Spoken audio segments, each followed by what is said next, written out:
Emma, do you want to pray for us?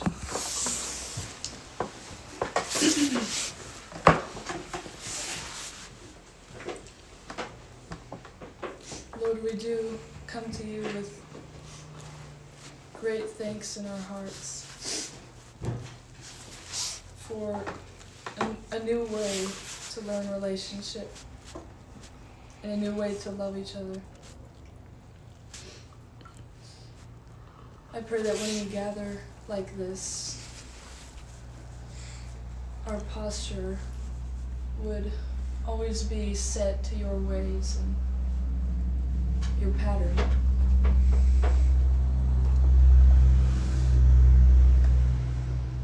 I thank you for what you are doing in our people and just how encouraging it is to see each son being built up in your house.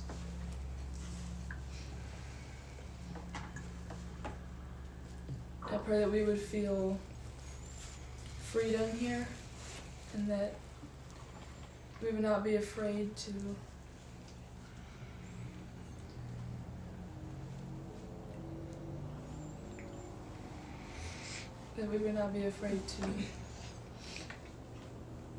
speak up and make conversation, but that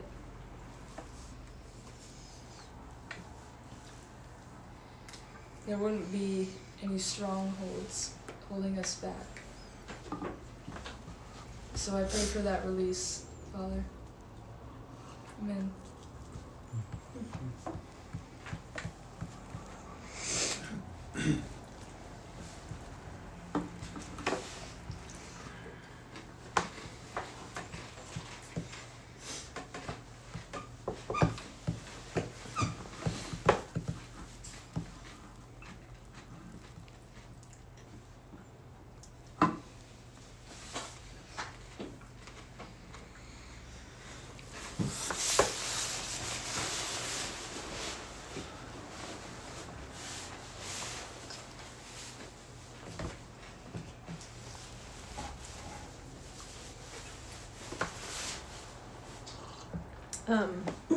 I have a little testimony to share. This past week has been really hard for me.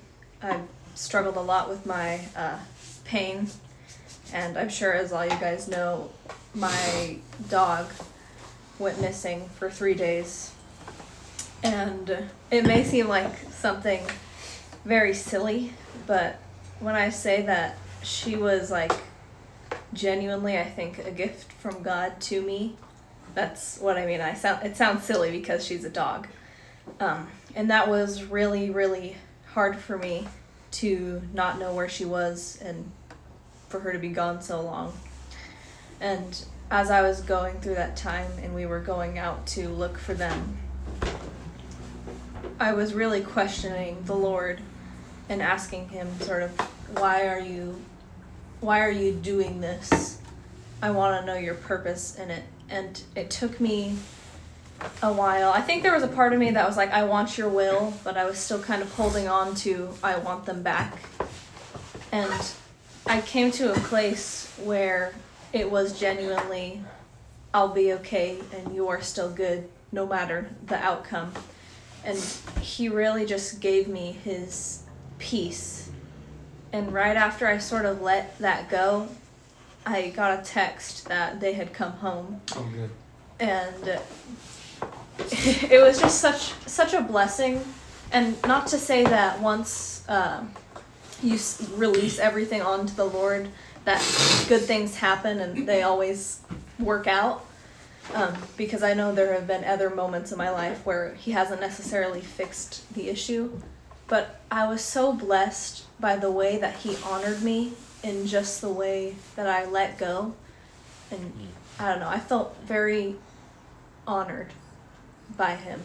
And it was so beautiful. And I cannot thank him enough for what he did in the lesson that he taught. And it's just so beautiful. So that was just a small testimony of this week that I still am kind of in shock about. And I'm so thankful for it. That's great. I heard about that on Tuesday that your dogs went missing. It's like, that's terrible. Like, I know. Yes, Esther knows what I said in the car after that about, like, I think, I said it out of, like, I said pets are dumb because, like, there's just so much, and I love dogs. I was just saying that because, I said that. because it's just like there's so much pain for what, right? Because like you have to take care of them and everything. But no, I would be pretty sad if some of our dogs did that too, and they have before, and on a minor scale. Esther knows. I started to break down about that, and Ziggy was like 5 feet away from her. But anyways, yeah, I was praying about that too after I heard that, so I'm glad that they came back. Thank you. That brings up two interesting things that kind of recently gone on in my life, especially that part you were talking about letting go of things that the Lord has given you, and that can sound odd at sometimes because like why would you give something back that is already given to you? But right, it's the understanding that it all belonged to the Lord in the beginning, and that's actually honors him a lot to give it back. And I've noticed that even with some recent things in my life, I've noticed that even things that I'm pretty sure the Lord has given me, and I notice myself get really attached to certain things, and and then I kind of come back to the realization like, oh, I shouldn't be so attached to this. It's not mine at the end of the day. And I actually notice the more I get attached to certain things, it's not right. Like I notice that it's not right, and I notice when I kind of pull away, and realize that it is the Lord's, it is in the Lord's hands, that it becomes better. Like things become smoother. And also thinking about prayer. I've been thinking about that for a couple weeks, because a couple weeks ago had some really bad stomach trouble for over 3 weeks, and it was something that I didn't really know what it was, and like I kind of just came to terms with it because I didn't really know what to do about it. I'd done a bunch of stuff, taken some stuff, but so we went on vacation, and then the first day of vacation, and the next day came around, and I was like, oh, I don't feel, there's no issues. Like I noticed, like I felt fine. It was kind of a release. And actually that night, the night before that, I had basically prayed to the Lord about it and said, I have full trust and belief in you, and faith in that you can heal me, and that at some points there is things that the Lord does that is not about healing or not healing. That's very, very true. But I almost felt like these were something that the Lord was waiting on me to say, and there was, because I think I struggle a lot of my life still with unbelief, in some ways. But I prayed that that night, and then the next day I was fine. Like it was very interesting. But then like a day later or so, Noah said he had prayed for me the previous night. I was like, oh, interesting, and that was the same night that I had prayed for myself. But it just kind of made me think about there's a lot of power in our words, and in intentional, heartfelt prayer. Because I know there's a lot of prayer that's very loose and familiar. But I think it made me realize how lightly I think I have treated prayer a lot of my life. And it's something that is just what Christians do, what they do before they eat their yummy food. But I think a lot of times we may overlook almost the sacredness of prayer. And I think I had lost the realization of the power it has. And not to say that you pray and get whatever you want when you pray for it. That's absolutely not the case. But there's the verse that says, "Ask in the Lord's name, and it will be so." But again, it's only through a right heart posture. So that was something that what you said kind of reminded me of that I hadn't shared publicly. He knows the genuineness of a person. Yeah. Honors that. Thank you for sharing. Of course. Yeah,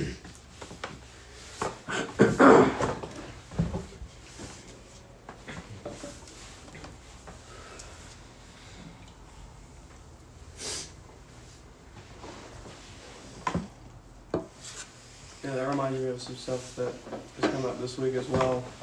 Just with, I think there's a greater level of confidence that the Lord is taking us into in our identity as sons.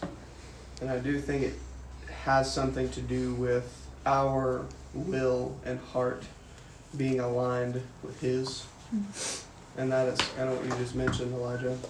It actually reminded me of that Confucius quote. I think it was in 2.4, where he goes, "At 15, I set my heart upon learning. At 30, I stood firm. At 40, and it goes on. But it says at 70, I could follow my heart's desire fully without going astray." And that had kind of just reminded me of being in that place where we have matured so much as sons and have continued to live that life of faith to where we can actually have confidence that our desires are His desires. There's that intimate place with Him where that is true. And so that's what's been on my heart, is even what a way of life where that is the case, what that looks like, and even having that confidence in your identity as a son. But yeah, there's been some situations that have come up that have definitely tested that. I know for me this week, it was mainly with this meeting on Tuesday, where it was kind of a situation where we were told to go only if we had something, like the Lord called us to that meeting. And I really wanted to go. Like, I think I had a very pure intention in wanting to, but just because I didn't hear a certain way, I decided not to. And I did not feel good about it. I was sitting in the car there for a while, and I just decided I would at least make the best of my day. But I went and got a car wash and pulled up to Safeway, and I had this giant nail in my tire. And so I then sat at Le Schwab for 2 hours waiting for them to fix it. But it was almost a confirmation to me, maybe even the Lord judging that decision that I made, or giving me insight into the way that I made that decision. And even talking with my mom about it, she was able to confirm some of that within me, like that your desire to even be a part of that, you need to have the confidence that that is the Lord's desire. That was pure. And yeah, I don't know, that's not a fully developed thought, and I don't know if all that's right, obviously, but that's just what I've been thinking about. That happened to me on one of the feast nights. I can't remember which one. I think it was the first where my mom and a few others were praying in a room, and I felt so led to go there, but I didn't know if I was allowed to go. Yeah. And later I was talking to my mom about that, and she's like, she didn't like condemn me, but she's like, you should have listened, pretty much. And I unfortunately missed out on that because of myself. But even just the following week, the Lord allowed me to be somewhere else because my ears were open. And I was kind of blessed for that experience, to have that, to not be able to go to that so I could see it and kind of learn from it, if that makes sense. Yeah.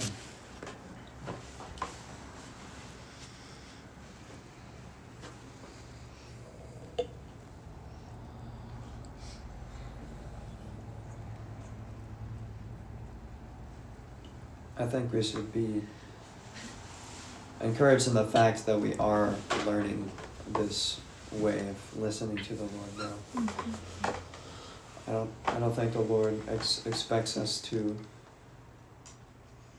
well, we shouldn't even expect ourselves to be perfect in every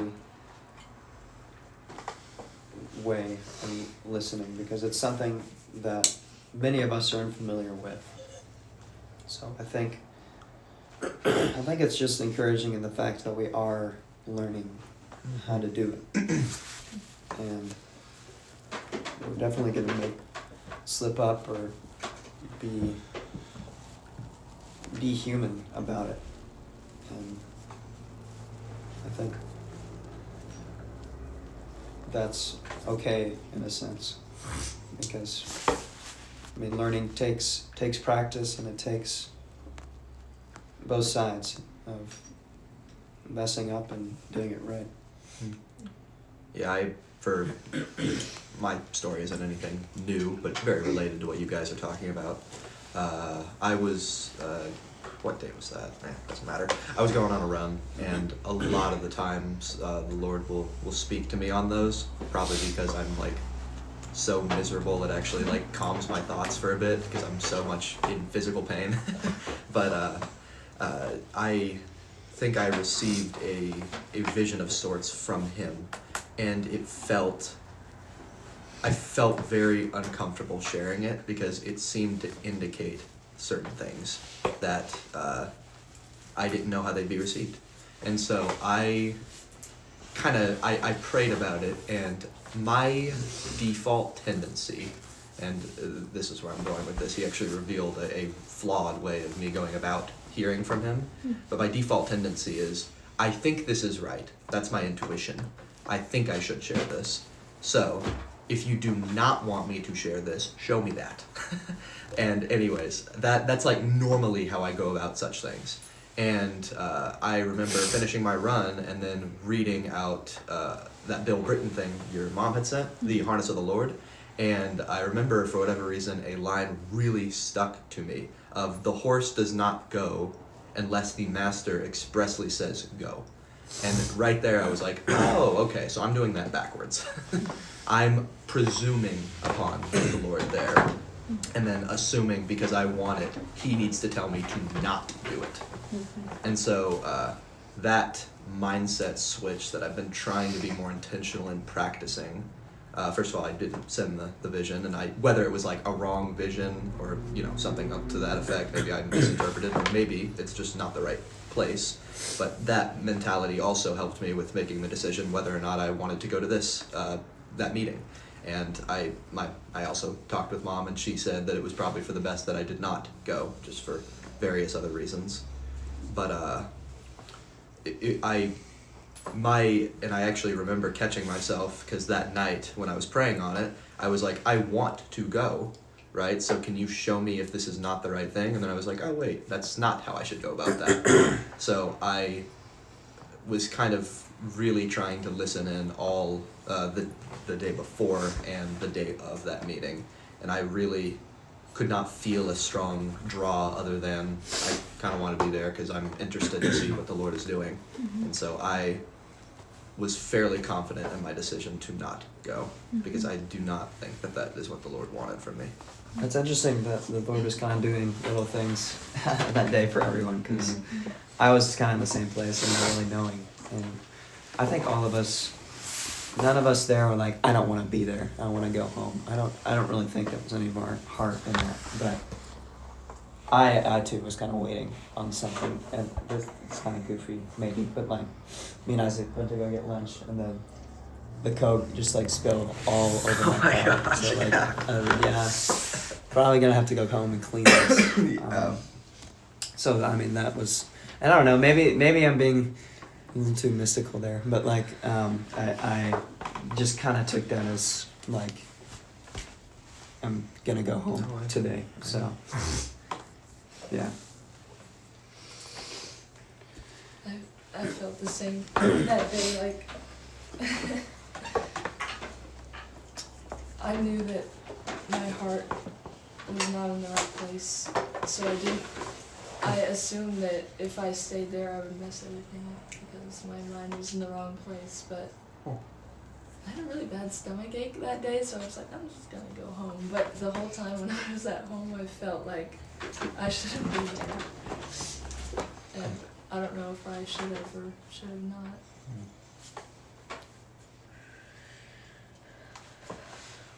Noah, you were one who did attend, at least the only younger one that did attend. I'm pretty sure the rest were all parents. What, is there a way you can describe how the Lord pressed that on your heart, or would it be difficult to? No, I didn't make it a matter of should or shouldn't. I just knew that I was going to, so I did. It didn't involve a lot of thought. Right. So, like, when, your dad, told you we're doing this thing, and just immediately you knew? Mm-hmm. Interesting. Yeah, So- because it wasn't like I decided really quickly as much as it was just, I mean, there was definitely the encouragement on my dad's part, as he put it to our family and to everyone else, like, only if you are, the way he put it was compelled by the Lord. Mhm. And I'm not at all saying he should not have put it that way. I think that it is a perfectly fine way to qualify who should attend the meeting before it happens. But that can very easily be taken as like, it can kind of inspire thoughts of, I have to feel a certain thing from the Lord before I go into it. And that is not how I think he even meant it to be. It was just, compelled by the Lord doesn't mean as much like you feel this really strong urge or pressing against your conscience that you have to attend. That's not how it was for me. I don't think it was for anyone else that attended. It was just like, I could say from one perspective that I just wanted to see what God was doing. Mhm. And so if that can be considered being compelled by the Lord, then yeah, I was. So That's strange. Maybe it just differs per person, because I had actually talked to your dad because I wanted to make sure I was not assuming upon the Lord, because exactly what you said. Just because he said compelled by the Lord, I didn't want to assume that had to be some complex thing. So I talked with him and kind of laid out, like, I want to go because I'm curious to see what the Lord is doing, but I don't feel any sort of unnatural compulsion. And he was like, then maybe it's best you don't go. So maybe it just differs per person with that. It also very well could be that you are closer, at least compared to me, in our terms of our own maturity. I would say your desires are probably a lot more in line with the Lord in that sense. But if you think about that as well, even coming to Dad in that way, there's a sign of unsureness, and that's not a wrong thing either, but there's a sign of unsureness in your heart, and that's probably what he saw there. Maybe. And that, I mean, for me, it was my mom had just told me, ask him, what's the harm? And I was like, oh, okay. Because mine is never. You aren't wrong. There's definitely an unsureness in me, but a lot of it comes from, and I don't know if it's wrong, but it's very much a scientific brain in me, which is you can't trust your own perspective alone. It's always better to get a second opinion. And so even in the things I am very confident in, there are very few times when I will not ask for a second opinion. Just because I don't think you're asking is a bad idea. I'm agreeing with you. I'm exploring the question. I'm not even saying I have an opinion on that, because I appreciate you bringing up the unsureness, because I can see that. And so that's why I'm actually curious, if that is something that the Lord is trying to work on, because I very much always, there's never a 100% confidence with me. It's always a 99. It's always a, let's get a second opinion in the back of my head. And that is very, I would say, ingrained from me, just from the educational background I had and just growing up the way that I did. And so that might be something very much so that the Lord is trying to undo in me. But I'm not sure, but I appreciate you bringing that up. That's why I was kind of trying to explore it more. Yeah, I definitely think that's something the Lord was going to work out in your mind and life but not to say that, again, coming to others who you trust have a greater wisdom than you is I mean, it's kind of the point of who we are as a people, and one aspect, like, is that we have people we can come to ask, and God has very strategically placed those people in our lives. But even in that, I do believe the Lord will kind of shape your mind in a way where you will walk in confidence in what He leads you to. I just, in that sense, I wonder, like, because, we've had discussions in the past, or teachings from your dad in the past, about, like, the value of godly counsel in that sense. And especially when it comes to just, like, making the big decisions. Like, I really appreciated, before I was formally a part of the community, everybody showing up to help me with that college decision. But even as I mature and, say I do become more confident, I really think that there's value in godly counsel. Yeah. But if there is, like, a 100% assuredness in the way that God is leading you somewhere, do you still seek, I feel like you would still seek godly counsel in that. Right, yeah. That's not something that goes away. But then I guess the question would be, like, why? If, like, there is, like, no doubt in your mind, what would make you want to seek godly counsel if you are confident you are already hearing from God? I think in context of a people, there's always a part of confirmation from others. If you're in a situation where it's possible, and I mean, we should be in many ways, but even think sometime in your life, many may come to you for wisdom and ask you for discernment. And in that place, you would want to be confident in your own heart. So there's more than one side to it, but I think, even if you are somehow 100% sure of something, I think it is still What you said on confirmation. What you said on confirmation there. Noah, wasn't there something in that meeting regarding something you saw with confirmation and the future of our people? Yeah, I was going to mention that John just shared it this morning, but it would be worth listening to at least part of that. It goes in line with what we're talking about right now pretty well. I had listened to it, and I was already talking with my mom about that meeting. Okay. That's why I mentioned it. But Yeah. I was curious if you could expound on that part of it. Just in regards to what we're talking about right now, because I think it kind of goes hand in hand. Yeah, I think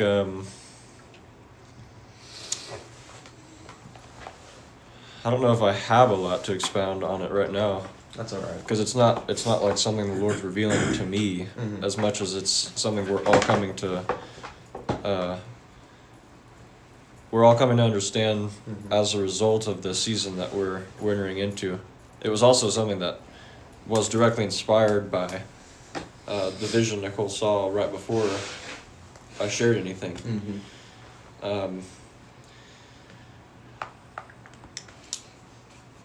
I can reiterate some of the things I had mentioned, but there is, I kind of heard it as like a new season of faith that we're entering into.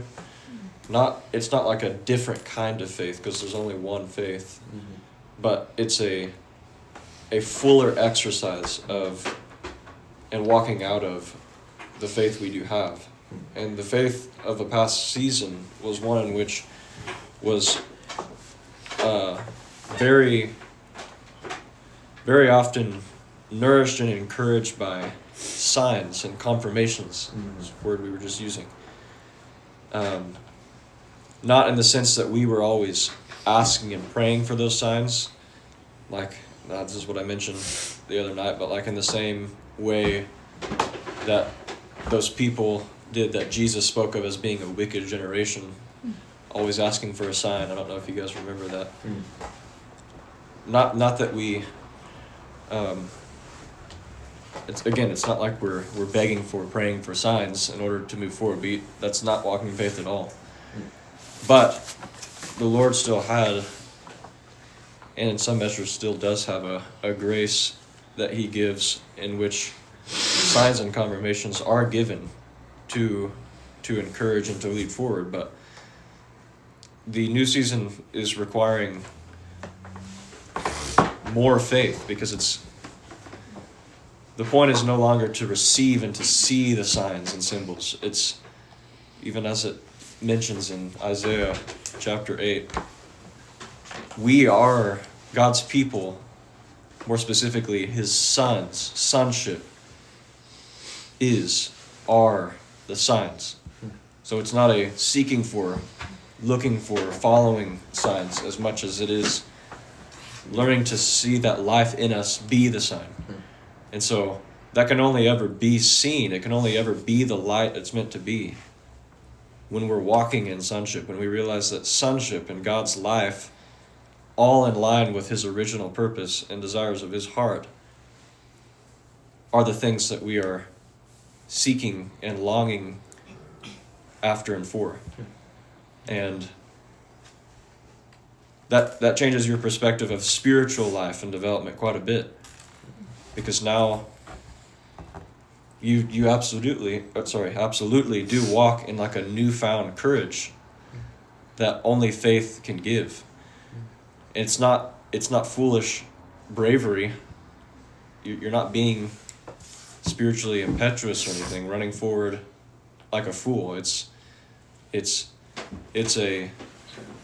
an enlightened kind of blindness, because you're blind in a sense to the senses, the leading, guiding senses of the world. This was something that came in my mind last night when my dad was talking about that verse in, pretty sure it's Isaiah 11, where he says he will not judge by what he sees with his eyes or hears with his ears. That is to be led by common sense. Like, those are actual senses. They're common senses. They're things that inform behavior and decisions and judgments. But that's not how a spiritual man or woman of faith walks and lives and acts and judges and discerns. And of course, I'm not just speaking about individual people. My dad was very keen to emphasize the corporate nature of this man, this body that we were talking about last night, the ecclesia. But it still can be applied to it still very well and very much should be applied to our own perspectives of spiritual life and growth. So I was just thinking of an experience I had like almost a year ago now. So whenever we were watching Jurassic Park with you guys. Wait, No, I was in the not theater? Not quite a year ago, I guess. It was like when we were first starting 6 watching. months ago or something. Yeah, it must be. But Since you're eight. Matt and Kim had come over to our house, and Elijah and I were still there. The girls had left, and they were like talking about something that the Lord had been speaking to them, and I was drawn to the conversation. And then it came time to leave, to go to the Moons to watch the movie. And like I felt that same kind of conflict, not very different at all from what you guys were just talking about with being here Tuesday evening. And I can pretty confidently say I was led by common sense that night, because I still left. So I went based off of, well, I was already planning to do it, and I wanted to do it, and nobody expected me to stay behind. There was no obligation to, so all of that made sense. And so I left to go watch the movie.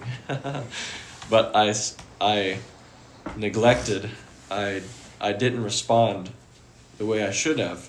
I believe I should have, to what was in me, a draw to remain and hear more about what Matt and Kim were talking about, even if it meant not doing something I planned to do. And that's what exposed me most was this common sense urge to do what you were already planning to do. It wasn't even whether I really wanted to do it or not. It was just like, this is the way things were going to go, and I wanted them to still go that way, because that was what was in the plan. But if any of us have had even a little bit of experience, past experience with the way the Spirit tends to work in the ins and outs and schedules of things, it's very often something that disrupts. But that's because it doesn't follow, it isn't structured by common sense. The only place you will see spiritual things being structured by common sense is in the dead works of religious systems, where you meet, those are just really obvious examples. But yeah, I can speak from, I can absolutely speak from more than one experiences in which I have witnessed common sense overthrow the gentle voice and encouragement of the Spirit, because common sense is a stronghold against faith. It's an obstacle to faith.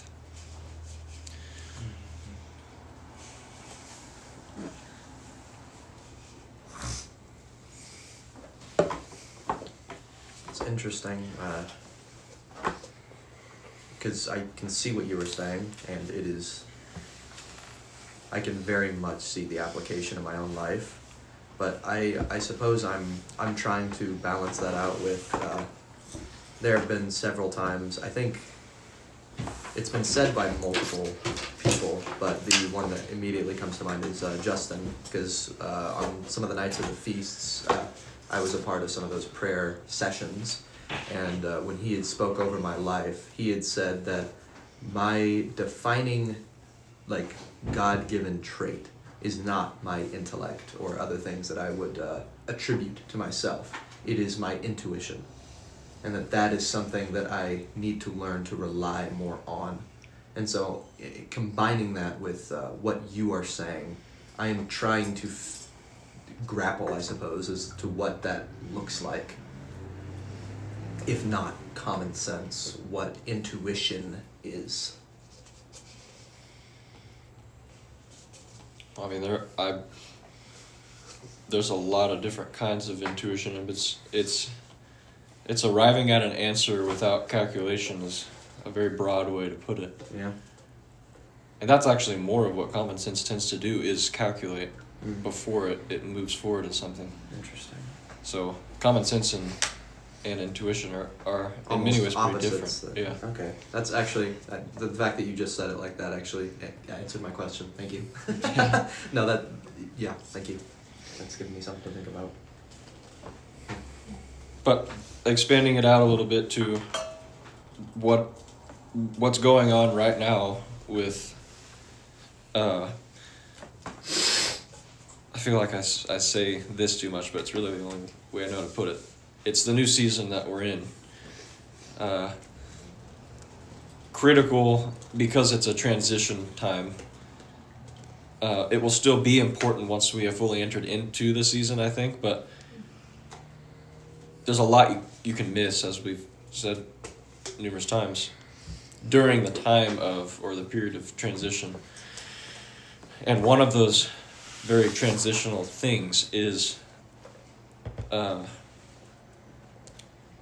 the way we are learning to respond to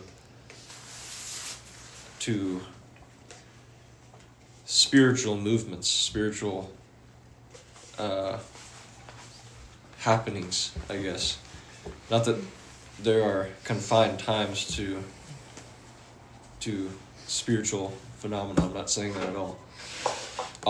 To those who walk in the Spirit, all life is Spirit. They see the spiritual nature of everything they're engaging in, especially in daily life. So the reason all of this sounds so familiar to us is because we have talked about it a lot, but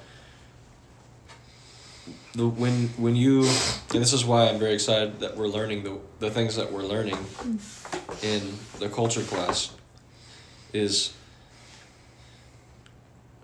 even when the same things are brought up to you that you've heard, say, for the last several months or maybe even the last few years, you will begin to see the difference when they're brought up at a different time, a different place, a different season.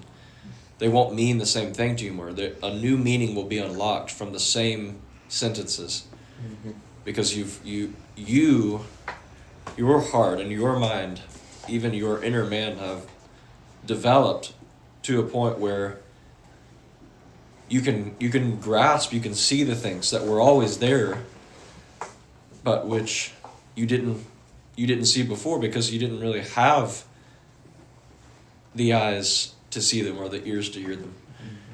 So that's one of many ways in which familiarity is so damaging, is because if familiarity is the shade or the light by which you are hearing, the light by which you're seeing, or the tone, if I can say, keep the metaphor consistent, by which you're hearing the same old thing, then even if your heart and mind have been brought to a place where it could comprehend, you're not breaking what should actually be a very thin veil of familiarity. Familiarity will be a constant danger all throughout your life, because it's kind of ingrained in just the way that the human mind works. I don't think it's all that different from the workings of something like common sense. I've seen this before, I've heard this before, they've said that before, I've felt this before. And so we use precedents to define what we're currently experiencing. But the Spirit doesn't do that. The Spirit lives always in the present moment. Nowhere else. And that's a very basic principle of knowing how to learn anything, is yes, you still in discernment can apply things as they were in the past and measure them against what's currently happening. But don't let that be what limits what you're able to receive. Use that as a tool, not as something that uses you, that defines the way you learn. You need to rise above something like that. That's exactly what I wrote on for your prompt assignment. That's cool. Just Yeah. for one of those topics. I had a conversation with my dad, I think it was yesterday, reminds me of what you're saying, you know, I just was talking about a book that I had read and I really loved, and I'm not one who really likes to reread books at all, like, not considering the Bible or anything, but I'm not really the type of person who wants to do that, and I told him, you know, that's a book that I really look forward to reading again at some point, but I don't want it to be the same. And something he said, he's like, well, it will never be the same as the first time you read it, because the next time you read it, you won't be the same person. Which I thought was really interesting, because it sounds exactly like what you're saying. But I never really thought about that, and like how you are different after either something touches you in a certain way, like a book, or even like the way you think can be different. It's very simple, but it's just really interesting, and my dad just told me that yesterday. Yeah, that's awesome. I love that about art. It's really cool. I had this was a while ago, but it just reminds me that a movie I was seeing in theaters was a while ago, like one of my favorite pieces of media. And I was, a part of me was a little nervous, like when I really liked this, I was such a different person, and I was a little scared that I wouldn't like it anymore. It was kind of a silly fear, but that is, just something that flashed in my mind, and exactly with what you were saying, I like appreciated it in a completely different way, because I feel like in a way art and books and music and paintings and all of those things really are a reflection of the soul in a lot of different ways. And so I don't know, not anything super poignant, I think it is cool in that very same sense of the things that you draw from things are as rapidly changing as you are. That reminds me of Ecclesiastes, where Solomon's lamenting, there's nothing new under the sun. It's 'cause Like he I almost doesn't- want to tell him, Well, it's because there's nothing new in you. And like Emmanuel used to say, how about over the sun? That's the bit I love Ecclesiastes for that reason, because that was really instrumental in helping me, because it is, I think, such a great depiction of how dangerous nihilism is. Just with your mindset with the things like that with Solomon, it's exactly what you're saying. They shape the way that the world reflects at you. I mean, in a very real sense, we determine our own reality in a lot of different ways. Mm-hmm. And I think that's why I love things like art and such like that, because they can be, beautiful things that we enjoy, but can very similarly be a very big wake-up call. And I know have been for me in a lot of different ways, because it is an excellent way of being able to reflect on yourself. And yeah, that's one of the many reasons I really like Ecclesiastes as well. It's cool that you said that. I thought that, but I never put that into the words the way you just did. That's a very accurate statement of Solomon. Yeah.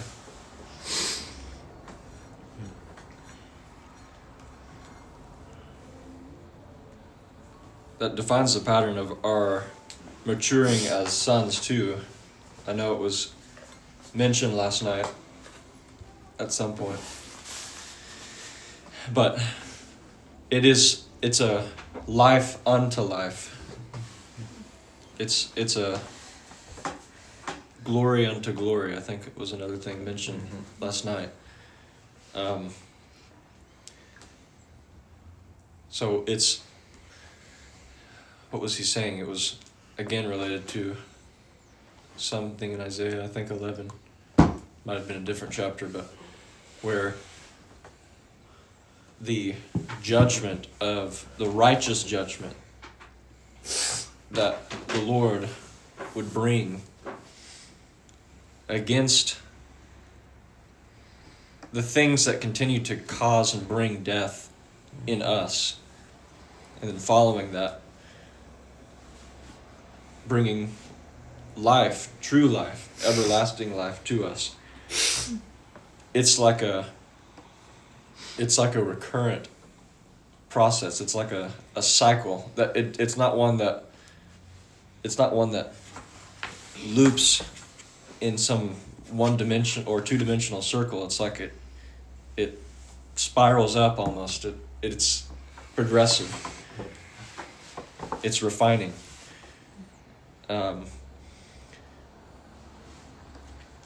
So I see this as very similar to kind of this poetic picture we have, the newness of the life about us, depending on the change that's taking place within us, is the greatest work that follows this pattern is that which is taking place within us according to our maturity as sons and as the body of Christ.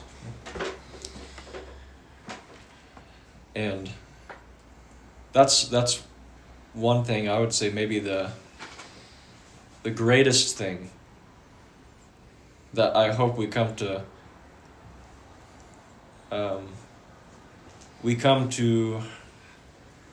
attain a much greater and clearer picture of, a much more, like I hope that vision becomes as real to us as the individual and personal things we are experiencing. So something corporate becoming just as tangible and alive to us as the things which are near at hand, which are in our very hearts. Does that make sense? I know that as we continue in our walk of faith, that will take place, but much of that I feel is especially for us younger people is yet to be fully opened up, that kind of vision. But not because we're lacking anything as much as it's just not, that time hasn't come yet.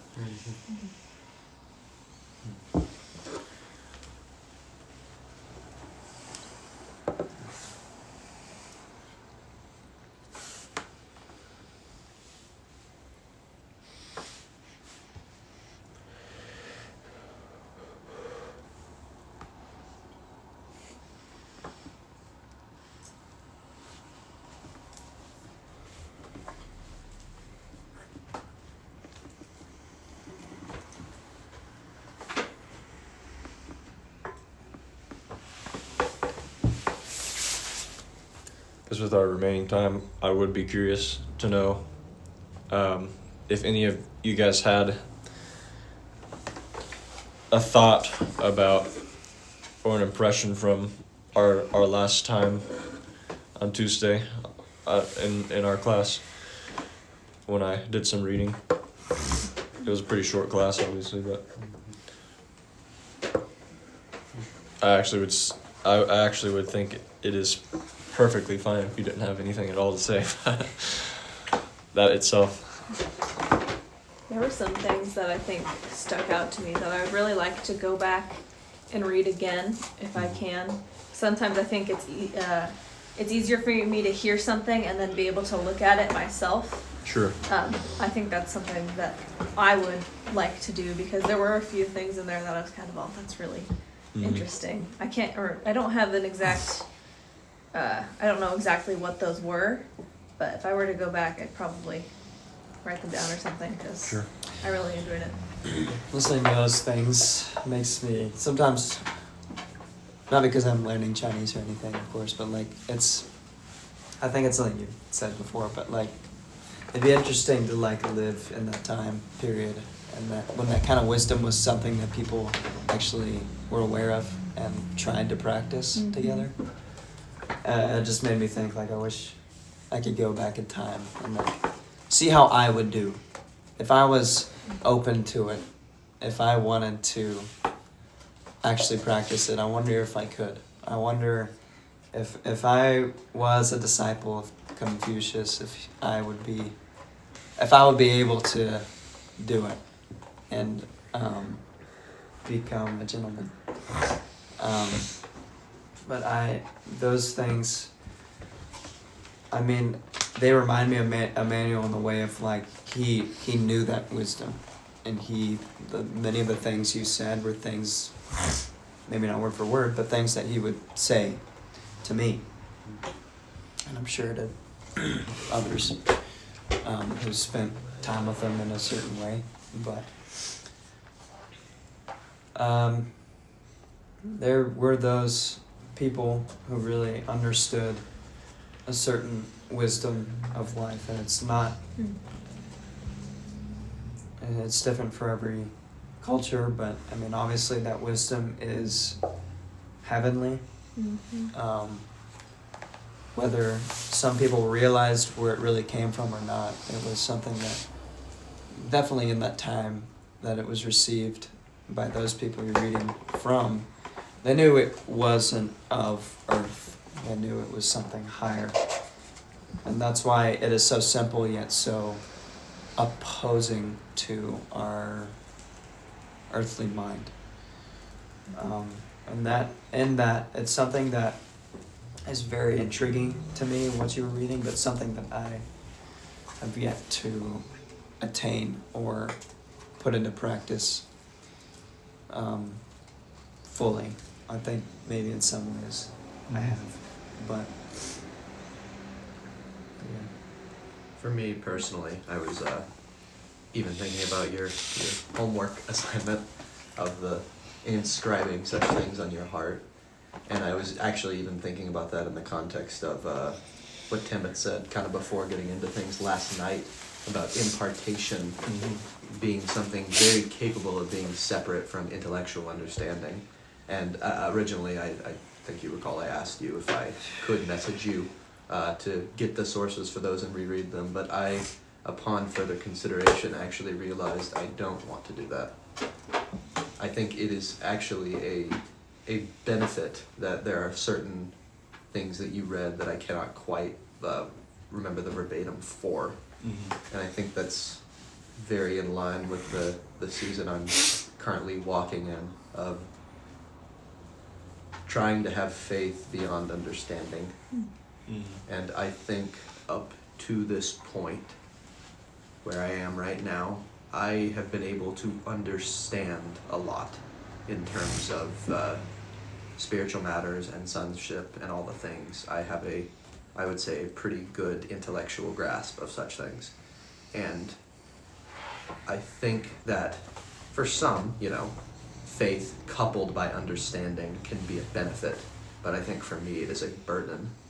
And I think that the farther I need to go along this path, the less my maturity needs to be coupled by understanding.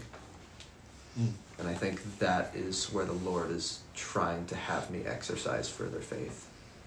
Because it is so easy for me to understand things when I have the knowledge readily available to me. It might actually be a situation in which the knowledge needs to not be readily available so that I actually can practice faith.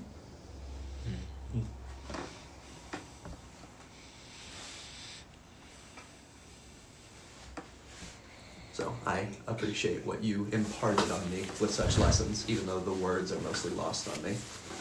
I think it inspired me down a train of thought that I think will, some ways define this new season for me. And so I'm looking forward to see. I'm looking forward to see how that plays out. I've been taking your 2 weeks ago, your Tuesday words to heart of really trying not to miss this opportunity. And I also don't want to do that with just the fear of missing out. Like, oh, I can't miss this because then everybody else is going to be ahead of me, or whatever. It has really been I have been,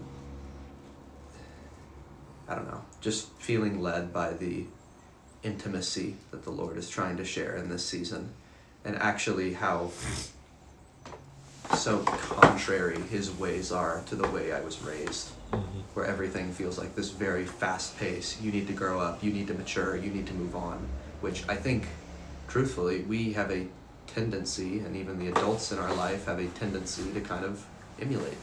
And I have just been seeing that it's just not the case with the Lord.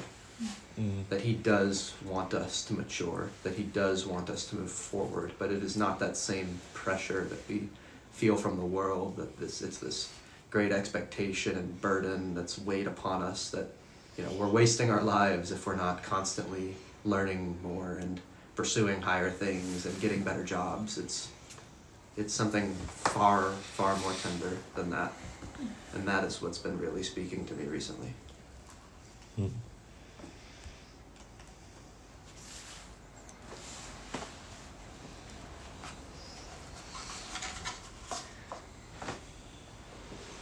I had this funny thought about the Tao, like a couple months ago.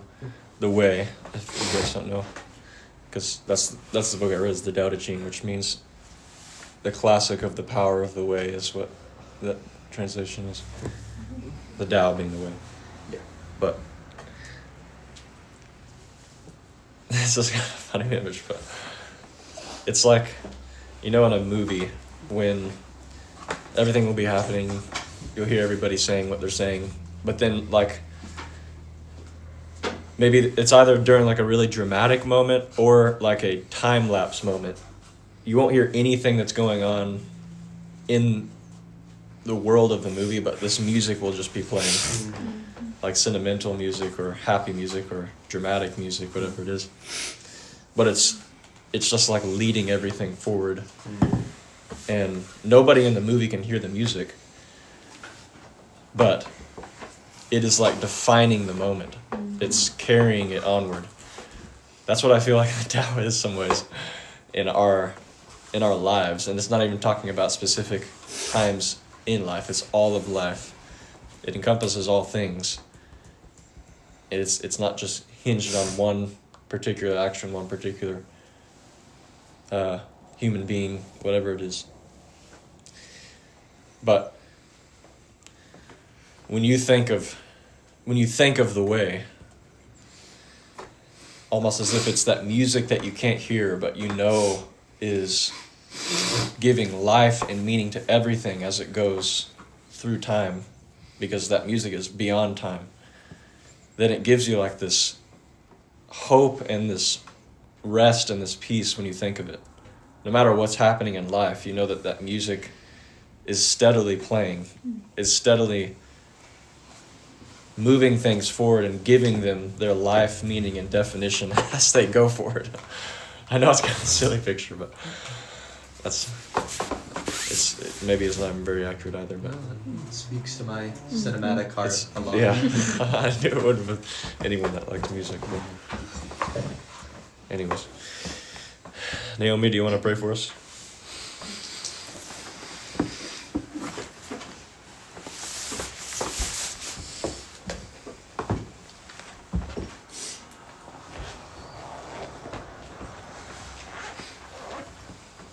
we are grateful for your presence and your peace.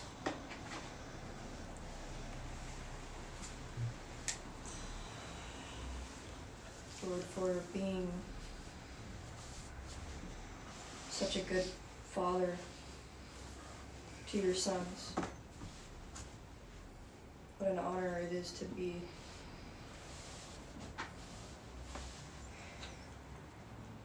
walking in this way. Lord, I pray that we would continue on in faith and in love, Lord, towards you and each other.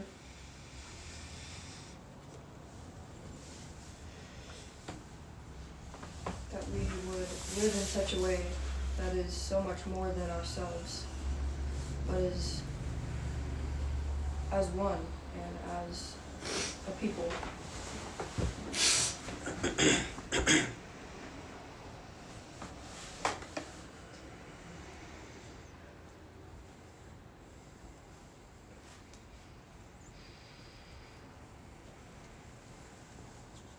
Lord, may we learn how to move in the Spirit and not by our fleshly senses, but by what is true and deep within each one.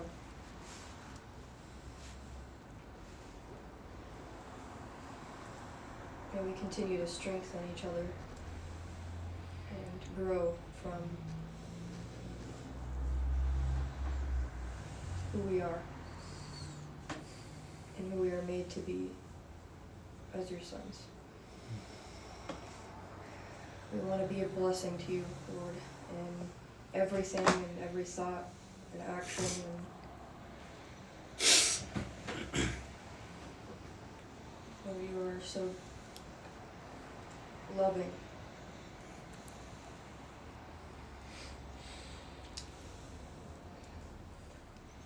Bless your name, Father. Amen. Amen.